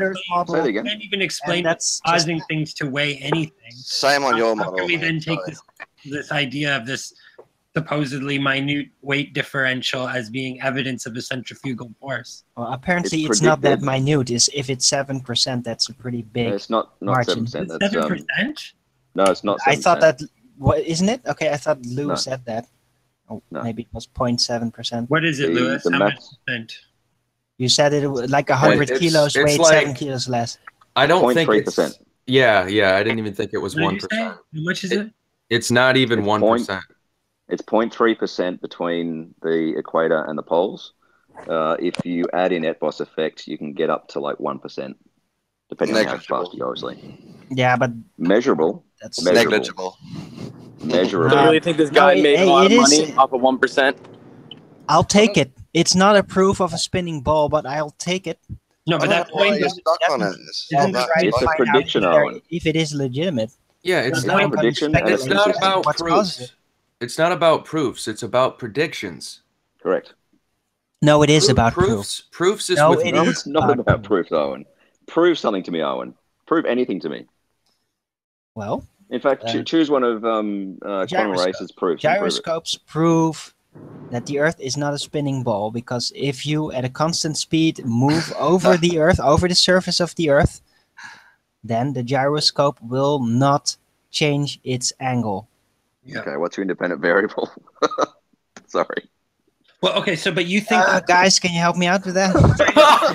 Ruhif, don't you think it's only doing? Don't you think it's not maintaining rigidity in space due to the pendulous veins? Independent I variable. know Oh wait, very yeah, little. I know. I know Independent very little variable. about Wait. gyroscopes. What's that? I know very little about gyroscopes. Okay, well then why? I couldn't hold a are you strong arguing about conversation. it? I'm Hey? saying that Oh you're. no, I just wanted to say to Owen, what's your independent variable? Well, That's no, all. I'd love to actually. These I'd love guys. to actually Don't do worry. that. Independent variable would be the shape, a shape, any shape, not necessarily the shape of the Earth, but you could compare a flat Come on, tabletop Nathan. and a Nathan, giant come ball. Yeah. And Nathan, where's can Nathan? you Sorry, Owen, please total now fail. let me actually do the thing? I'm waiting for Take Nathan to the call you a tabletop retard. or- Can you change Yeah. your independent Go ahead. variable? I will shortly if he continues, but Thank we've you. only got Go about ahead. 30 seconds left, so Yeah, Alright. you can take a ball, a giant ball, just that you can handle with your own hands, or a tabletop, and then let the gyroscope move, spun wrong. up. Sorry, Arwin, we start with observe a phenomenon. That's the starting point. So take your balls elsewhere, mate. No offense, but yeah, that's not science either. So if I'm going to level this at Louis, I've got to level it at you. You've opened yourself up to it, I'm afraid, Arwin. You're just lucky enough that it's the end of the show. So with that, I'm going to say first and foremost, a huge, massive, enormous thank you to all of the debating panel for joining this debate and making this show possible. And of course, a massive, enormous thank you to all of the live audience for tuning in and for hopefully sharing this debate. If you've not done so already, be sure to like, comment, share and subscribe. I've been Nathan Oakley and I will see you all in the next video. Oh, what a day! What a lovely day!